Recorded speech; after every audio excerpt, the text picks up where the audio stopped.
სოფელ შარაბიძეების მცხოვრებლები ციტრუსის რეალიზაციის პრობლემებზე საუბრობენ.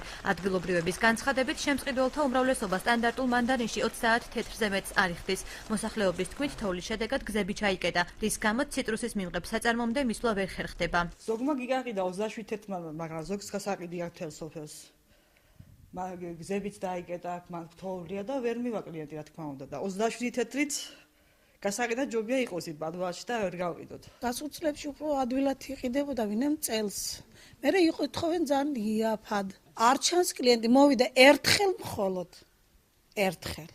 თითქოს აგერ გაიხსნა მიმღები პუნქტი, მაგრამ როგორ ისიც ვერ აკეთებს რეალიზაციას და როგორ მიიღოს რა ვალცხორ დაიდობს იგი. ციტრუსის რეალიზაციის პრობლემა სოფელ შარაბიძეებში არსებულ მანდარინის მიმღებ საწარმოშიც უჩივიან. საწარმოს ხელმძღვანელობის თქმით, წელსაწარმომ მხოლოდ 100 ტონა მანდარინის მიღება შეძლო. 5 დღიანი უშუქობის გამო საწარმოში მანდარინს ტექნოლოგიური ხაზის გარეშე ხელით ახარისხებდნენ. ЧПС ნუკრის წარმომადგენელი ამბობს, რომ რუსეთის ბაზარზე მოთხოვნა მხოლოდ მაღალი ხარისხის ნაყოფსია. საწარმოში მანდარინს არა სოფლის მეურნეობის სამინისტროს მიერ დაწესებული 42 კალიბრიანი სტანდარტით, არამედ 50 კალიბრიანით ახარისხებენ და მეციტრუსეებს 30 თეთრს უხდიან. ფასები დაიკლო მანდარინმა, დაიკლო და ამით სუბსიდიების საშუალებით როგორმე უკაჩავენ, უნაზღავრებენ მოსახლეობას, მაგრამ რამდენად გამართლებს არ ვიცით ჯერ. მანდარინი სოფლიდან გასულ არის დაახლოებით 20%.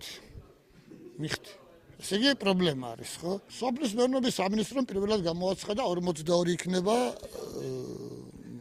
NS-ის ვარიანტი, მაგრამ იმის იქეთა ყიდველი არ ყავს იმ მანდარინს 50 მილიმეტრამდის ზომის მანდარინს ყიდველი არ ყავს. ციტრუსის რეალიზაციის შეჩერებას უამიდობით ხსნის აჭარის სოფლის მეურნეობის მინისტრის პირველი მოადგილე. მისი თქმით, გუშინ ერთმა ბორანმა 1800 ტონამდე მანდარინი ფოთის ნავსადგურიდან წაიღო. იოსებ აბულაძე ამბობს, რომ კიდევ ერთი გემი რეგიონიდან 5000 ტონამდე მანდარინს გაიტანს. იოსებ აბულაძის განცხადებით, რუსეთის ბაზარი ციტრუსის ნაყოფზე 45 კალიბრიან სტანდარტს აწესებს. ბოლო პერიოდში კლიენტის ნაკლებობა და გადამზიდავების ნაკლებობა დაკავშირებული არის არსებულ კლიმატურ პირობებთან.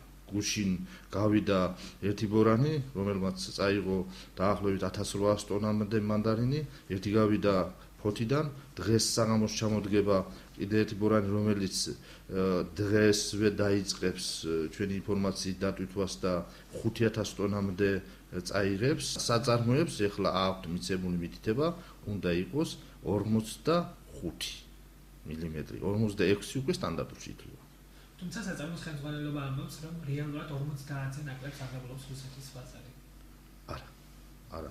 რუსეთის ბაზარი არ აღებულობს ესეთი საწარმოს არ ყოფილა ესე. საქართველოს სოფლის მეურნეობის სამინისტროს ინფორმაციით ამ ეტაპზე ექსპორტზე 17000 ტონა მანდარინი გავიდა.